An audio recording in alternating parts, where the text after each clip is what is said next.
Bonjour tout le monde et bienvenue à ce deuxième épisode du Zen des campagnes à long terme. Ben oui, déjà un nouvel épisode alors que j'avais dit que j'en ferais un aux 3 ou 4 semaines. Mais c'est normal, comme le premier n'était qu'une présentation, il compte pas vraiment, hein. Et j'étais impatient d'entrer dans le vif du sujet. Faudrait cependant pas vous attendre à voir les autres aussi rapidement, sinon je vais soit m'épuiser ou soit manquer de sujet très rapidement. Aujourd'hui, on parle de la sélection de sa campagne. C'est certainement une des décisions les plus importantes que vous aurez à prendre, car vous ne pouvez pas vous tromper, sinon votre campagne va rapidement s'écrouler. Et vous savez, si vous avez écouté mon premier épisode, que ça m'est déjà arrivé à moi-même avec ma campagne de rédemption. L'avantage lorsqu'on sélectionne une nouvelle campagne, c'est que les choix sont pratiquement infinis.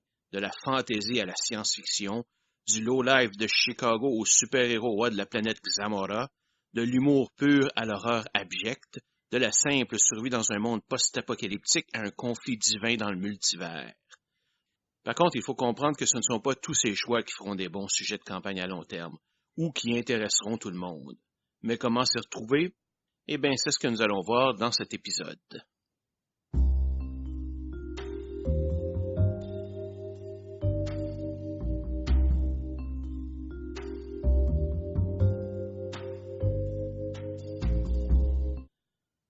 Regardons ensemble les paramètres à considérer dans la création d'une campagne. Voyez ça un peu comme une fiche signalétique à remplir qui vous permet de résumer l'essence de votre proposition en quelques paragraphes et permettra de prendre un choix éclairé. Les principaux points à couvrir sont les suivants. Alors, premièrement, quel est le genre de la campagne? Est-ce une campagne de fantasy, moderne, occulte, cyberpunk, science-fiction, super-héros, espionnage, conspiration, horreur, etc., etc.? Les mélanges sont bien sûr les bienvenus, car il sera très rare qu'une campagne soit d'un seul genre. Vous pouvez même avoir des scénarios de différents genres pour favoriser la diversité. The sky is the limit, comme on dit, et il est intéressant, si vous jouez toujours avec le même groupe, de varier le type de campagne et de partie jouée pour éviter les répétitions. Il est aussi intéressant de faire des combinaisons inhabituelles, comme une partie de super-héros dans un monde médiéval, ou une campagne de science-fiction basée sur la magie au lieu de la technologie. Et soit dit en passant, Crépuscule Galactique a été conçu sans que j'ai jamais joué à Spelljammer et avant même que Starfinder n'apparaisse. Deuxièmement, dans quel univers se déroulera-t-elle? Est-ce sur Terre ou dans un monde imaginaire? Si c'est dans un monde imaginaire, allez-vous prendre un monde déjà fait comme Forgotten Realms ou Numenera, ou allez-vous créer votre propre monde? Évidemment, cette décision influencera la quantité de travail que le maître de jeu aura à faire pour préparer sa campagne, mais pas autant que vous pourriez le penser. Utiliser la Terre est un avantage certain à cause de l'immense quantité d'informations que l'on possède à son sujet, et doublement si on se base sur des événements importants. Ma campagne des guerres de sang se passait sur Terre pendant les années 20, 30 et 40 et a utilisé plein d'événements historiques comme la création de la Société des Nations, l'ancêtre de l'ONU, l'exploration de l'Antarctique, les troupes politiques en France, les Jeux olympiques de Berlin en 1936 et bien sûr la Deuxième Guerre mondiale, incluant l'Holocauste et le projet Manhattan. Pour cela, Wikipédia est une source absolument intarissable de renseignements de toutes sortes. Une autre tactique est d'utiliser la Terre comme point de départ pour ensuite passer à autre chose. J'ai utilisé cette méthode pour Crépuscule Galactique où le scénario de départ de la réactivation de la magie se passait uniquement sur Terre, et elle a duré une quinzaine de sessions environ. Après quoi, le groupe a pu commencer à se promener dans la galaxie, où j'ai pu construire les mondes au fur et à mesure que j'en avais besoin. Même chose pour Miten d'Amerang, qui a commencé dans une dimension moderne identique à la nôtre, où la chrétienté était la vraie religion, et qui s'est fait détruire après environ 6 ou 7 sessions. En contraste, ma campagne de Kami se passait dans un monde où seul le Japon existait et où la religion Shinto était la seule vraie religion. Encore là, Wikipédia a été une mine de renseignements incroyables sur le Japon ancien, les shoguns et les personnages historiques. Au niveau mythologique, j'ai pu y trouver les histoires de création du monde par Izanami et Izanagi, la création des 3 kami nobles, et plein d'autres légendes shinto que j'ai pu intégrer à mon monde pour le rendre vraisemblable. Le désavantage d'utiliser la Terre est évidemment qu'elle limite l'imagination. Certains vont régler ce problème dans un monde déjà tout fait, comme Forgotten Realms. Évidemment, oui, ce sont des mondes différents de la Terre, mais au bout du compte, ils sont limités comme la Terre, juste d'une autre façon. Au lieu d'avoir à respecter la réalité, il repose sur l'imagination d'autres personnes que vous qui n'ont pas nécessairement les mêmes intérêts. D'autres vont finalement créer leur propre monde, ou du moins fortement modifier un monde existant. L'avantage est bien sûr que vous pouvez créer le monde qui vous intéresse sans vraiment de limite. Le désavantage, cependant, est que c'est la méthode qui vous demandera le plus de travail. J'ai cependant ma propre méthode pour contourner ce problème que j'appelle la construction du monde juste à temps. Nous y reviendrons d'ailleurs en détail dans l'épisode sur la création des mondes. Cette méthode évite d'avoir à bâtir son monde pendant des mois avant même de commencer à jouer et le rend plus dynamique et plus adapté aux événements de la campagne. Le troisième aspect est le système de jeu. Cet aspect est très important pour certains, pas du tout pour d'autres, qui considèrent qu'on peut avoir une bonne campagne avec n'importe quel système, en autant qu'il vous offre la possibilité de faire évoluer vos personnages. De façon tout à fait personnelle, je préfère un bon jeu de rôle générique comme GURPS, car il nous permet de jouer dans n'importe quel monde sans avoir à réapprendre un nouveau système à chaque fois. Je préfère aussi les systèmes sans classe qu'avec, car ils offrent une bien plus grande variété de types de personnages. Le quatrième aspect à couvrir est quels sont les thèmes de la campagne? Qu'est-ce qui nous intéresse dans ce monde? Est-ce que les personnages seront des héros ou des vilains? Est-ce une campagne de survie ou faut-il sauver le monde? Est-ce que la magie est neutre et peut être utilisée par tous ou est-ce une force qui corrompt et détruit tout ce qui l'utilise? Sera-t-elle ouverte ou fermée avec un début, un milieu et une fin? Allez-vous, comme maître de jeu, fournir la plupart des scénarios ou est-ce les joueurs qui dicteront eux-mêmes leurs aventures? Et je vous le dis tout de suite, il y a des joueurs qui préfèrent se faire guider, hein? Ou un mix des deux peut-être. Un des meilleurs exemples que j'ai est ma campagne de guerre de sang. Un des thèmes principaux était la lutte de la science contre la magie. Dès le départ, j'ai décidé qu'il y avait une magie secrète basée sur les sacrifices de sang et que cette magie ne pouvait être utilisée par les personnages joueurs sous peine de devenir fous. Par contre, j'ai aussi établi que comme la magie avait des effets physiques sur le monde, ces effets pouvaient être étudiés et contrecarrés par l'application de processus scientifiques. Par exemple, pour contrôler quelqu'un, la magie créait des micro-organismes dans son sang qui s'agglutinaient au cerveau pour le rendre incapable de résister aux suggestions. Notre médecin, après un travail de recherche intensif, a fini par identifier ces micro-organismes et développer un vaccin qui forçait les globules blancs de la personne infectée à les tuer dès qu'ils apparaissaient. Par contre, vous n'avez pas besoin d'aller trop dans le détail de vos thèmes au début. Vous pouvez quand même les garder généraux et voir comment ils vont s'appliquer au déroulement de la campagne au fur et à mesure qu'elle se passe. Le cinquième aspect, probablement optionnel, concerne vos influences pour la campagne. Souvent, il est bon de les lister juste pour donner un peu de contexte à vos descriptions textuelles. Le but d'une influence n'est pas de copier un monde ou une intrigue dans son entièreté, mais de prendre des éléments que l'on trouve intéressants et de les intégrer à notre façon dans notre monde. Heureusement, la liste d'influences possibles est énorme. Campagnes de jeux de rôle existantes, livres, bandes dessinées, comics, films, séries télévisées, jeux vidéo, etc.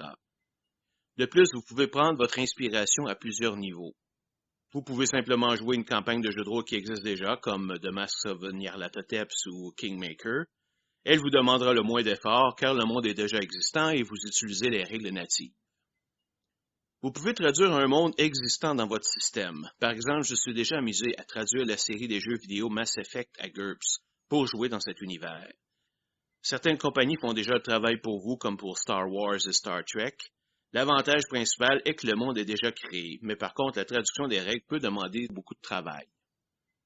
Vous pouvez simplement vous inspirer d'un concept ou d'une idée précise sans utiliser directement le monde. Par exemple, pour Miten Damorang, je me suis inspiré du jeu vidéo Shin Megami Tensei Nocturne pour l'idée de l'apocalypse au début de la campagne et d'une éventuelle reconstruction du monde. Tout ça se passe dans un multivers comme celui de Sandman, mais envahi par Cthulhu et sa horde. Crépuscule Galactique est légèrement inspiré de Shadowrun, avec le retour de la magie dans son monde moderne et son intégration avec la technologie, mais aussi avec un aspect de destruction massive annoncé, comme la venue des Reapers dans la trilogie de Mass Effect. Le sixième aspect à considérer est le ton de la campagne. Est-ce que ce sera sérieux ou léger, réaliste ou cinématique? On s'entend bien qu'on parle du ton général, bien sûr que certains moments seront sérieux et d'autres hilarants. Enfin, on l'espère pour vous. Est-ce que les personnages sont en danger de mourir à tout moment ou ils peuvent recevoir un gratte-ciel sur la tête puis se relever en s'époussetant? Le septième et dernier aspect est la force des personnages. Au début, sont-ils des débutants ou déjà des vétérans? Si la campagne utilise des pouvoirs surnaturels, est-ce que les personnages les ont dès le début ou vont-ils les acquérir pendant la campagne? Jusqu'où voulez-vous qu'ils se rendent? Cette information est nécessaire car même dans une campagne de super-héros, il y a une différence énorme entre jouer une campagne de style de Punisher et une campagne de style Superman. Personnellement, j'aime beaucoup la notion d'avoir des personnages acquérir leurs pouvoirs pendant la campagne, pour quelques raisons. Premièrement, cela force les joueurs à créer des personnages complets et viables avant même d'avoir des pouvoirs surnaturels. De plus, cela permet aux joueurs de bien roder leurs personnages et faire les ajustements nécessaires avant de choisir leurs pouvoirs. Finalement, cela leur permet de faire une meilleure sélection de pouvoirs basée sur la personnalité qu'ils ont donnée à leur personnage pendant le jeu. Après tout ça, voyons un peu à quoi ressemblerait une telle proposition pour les Guerres de sang et Crépuscule galactique. Alors pour Guerre de sang, son genre regroupe un mélange d'occultisme, de conspiration, de magie secrète, de société secrète, avec beaucoup de mystère et un peu d'horreur. Son univers est la Terre des années 20 jusqu'à la fin de la Deuxième Guerre mondiale. Le système est GURPS, évidemment. Ses thèmes sont les suivants. Une société secrète descendant d'une civilisation disparue contrôle les actes du gouvernement nazi grâce à une magie basée sur le sacrifice du sang. Bataille de la science contre la magie, même si la magie ne peut être expliquée, elle a des effets physiques, et ces effets physiques peuvent être contrés par la science. Mes sources d'inspiration pour celle-là, The Adversary Cycle de F. Paul Wilson, Le monde des conspirationnistes, les Illuminati, Templiers, etc., la Deuxième Guerre mondiale, évidemment, At the Mountains of Madness de Lovecraft et la campagne Beyond the Mountains of Madness de Chaosium, ou du moins au moins pour la première section de la campagne qui se passe en Antarctique. Le ton est définitivement sérieux. La campagne a été relativement réaliste pour ces 3 premières années, mais a pris un tournant un peu plus cinématique vers la fin, même si les thèmes sont toujours restés très sérieux. Pour la force des personnages au début, nous avions des personnages de 150 points, ce qui pourrait être l'équivalent peut-être de niveau 2 ou 3 à Dungeon, et sans aucune habilité surnaturelle. Ils ont terminé à environ 350 points avec quelques pouvoirs surnaturels, mais ça reste quand même de bas niveau. Si, mettons, on met ça en contraste avec Mitaine d'Amorang, voyons un peu à quoi ça ressemble. Le genre, fantaisie moderne et urbaine avec un mélange de théologie et de mythologie. L'univers de la campagne est un multivers où chaque mythologie a sa propre dimension qu'elle contrôle. Je vous laisse deviner quel système que j'utilise. Le thème principal est l'envahissement du multivers par la Panthéon de Cthulhu et sa bande de joyeux drills. Les personnages sont des anges ou des démons de la dimension chrétienne qui est détruite dans la première vague d'attaque, et ils doivent se lancer dans une aventure multidimensionnelle pour regrouper les forces des différents panthéons, repousser l'attaque et reconstruire leur monde. Mes sources d'inspiration pour cette campagne sont le comic Sandman de Neil Gaiman, le monde de Planescape de TSR et le jeu vidéo Planescape Torment, le jeu vidéo Shin Megami Tensei Nocturne pour l'Apocalypse au début, et bien sûr le mythe de Cthulhu de Lovecraft, que tout le monde connaît. Le ton de cette campagne est définitivement flyé, jouant avec plein de concepts bizarres et intéressants, et la logique prend un rôle un peu plus effacé. Complètement cinématique avec des yeux à la douzaine. Dès le début, les personnages sont des anges et démons avec plusieurs pouvoirs surnaturels et sont donc très puissants. Le but est qu'à la fin, ils deviennent des demi-dieux ou même des dieux qui sont capables d'en affronter d'autres directement.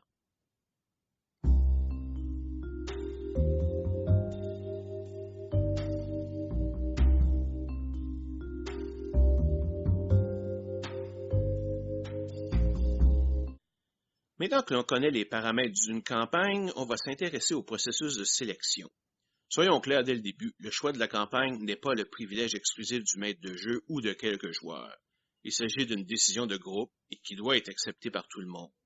Vous allez tous y jouer possiblement pendant des années et il est donc impérieux que vous soyez tous intéressés. Si vous forcez les autres à accepter votre proposition, vous allez vous retrouver avec des joueurs ou un maître de jeu qui vont rapidement perdre tout intérêt, ce qui va probablement mener à l'arrêt des campagnes et, dans le pire des cas, carrément mener à la dissolution du groupe. Un bon moyen pour que tous se sentent impliqués est de demander à chaque participant de faire 1 ou 2 propositions de campagne, avec tous les paramètres appropriés qu'on a vus plus haut. Organisez ensuite une réunion pour que chacun puisse les présenter et dire en quoi elles l'intéressent. Tenez ensuite une séance de brainstorming de quelques minutes pour chaque proposition, pour la discuter, apporter des améliorations, éclaircir certains points, etc. Quand les discussions sont terminées, il est maintenant temps de passer au vote. Il y a évidemment plusieurs méthodes qu'on peut appliquer, mais celle que j'utilise est celle-ci. Chaque personne note chaque proposition de 0 à 5 en fonction de son intérêt, 0 signifiant aucun et 5 signifiant extrêmement grand. Si une seule personne note un intérêt de 0 pour une proposition, celle-ci est automatiquement éliminée. Je recommande également de tenir le vote secret, juste connu par le maître de jeu, ou encore mieux par une personne externe si vous pouvez. Pas à cause de fraude potentielle, mais simplement pour éviter que les joueurs ne s'influencent entre eux. La proposition choisie devrait généralement être celle qui a le plus de points, évidemment, mais je vous conseille quand même d'éviter les campagnes où il y a trop de polarisation extrême, genre 3 joueurs la note 5 et 2 joueurs la note 1. Une fois les résultats compilés, faites connaître les résultats détaillés du vote pour que tous voient qu'il n'y a pas eu de manipulation. Bien que l'idéal soit d'une démocratie pure, j'introduirai une exception pour le maître de jeu. Ah, vous allez me dire, c'est injuste, qu'il est un rôliste comme les autres, qui ne devrait pas avoir plus de poids. Mais vous savez bien qu'au fond, ce n'est pas vraiment vrai. Alors que les joueurs n'ont qu'à jouer quelques heures par semaine ou par mois, le maître de jeu va devoir travailler sur la campagne bien plus longtemps. Il devra construire le monde, créer des aventures, des personnages non-joueurs, une intrigue, etc. Je calcule que pour chaque heure de jeu, je passe environ 2 heures pour faire les résumés, adapter l'univers à ce qui s'est passé et préparer la prochaine session. Et je ne suis vraiment pas un grand prépareux. Je préfère avoir quelques idées et improviser le reste.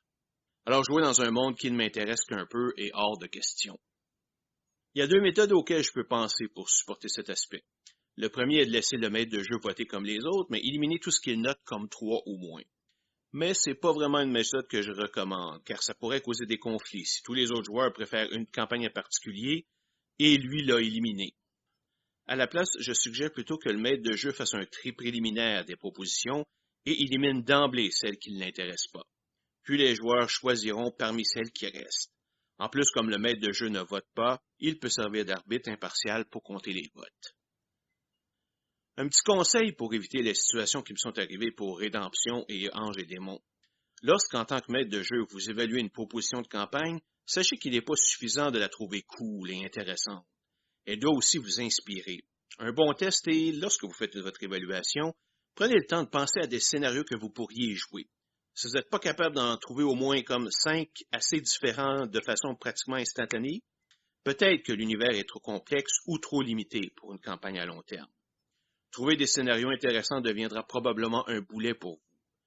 Pour Rédemption, nous avons joué 6 sessions en tout, mais pendant ces 12 semaines, je me suis cassé la tête à trouver ce qui se passerait une fois le scénario d'introduction terminé. Et après 12 semaines, je n'avais toujours pas d'idée. Sachant que cette situation allait probablement se poursuivre de semaine en semaine, j'ai décidé d'abandonner et de revenir plus tard avec une proposition d'univers beaucoup plus ouverte, qui est devenue Crépuscule Galactique. C'est un peu la même chose avec Anges et Démons. Malgré sa période de préparation d'environ 2 mois, j'étais toujours incapable de trouver un scénario de départ qui m'inspirait, et quand je me suis assis à la table pour jouer, je n'avais littéralement rien de préparé. C'est là que j'ai demandé à quelques minutes à mes joueurs et décidé de me lancer plutôt dans un multivers à la Sandman, et aussitôt je me suis mis à avoir plein d'idées de scénarios. Ça m'a immédiatement confirmé que j'avais pris la bonne décision. Je suis retourné à la table de jeu, expliqué ce qui venait de se passer et que je désirais changer la portée de ma campagne. Les joueurs ont tous accepté car ce sont des super joueurs qui me font confiance et on est parti là-dessus. Et il n'y a personne qui a regretté cette décision une seule minute depuis.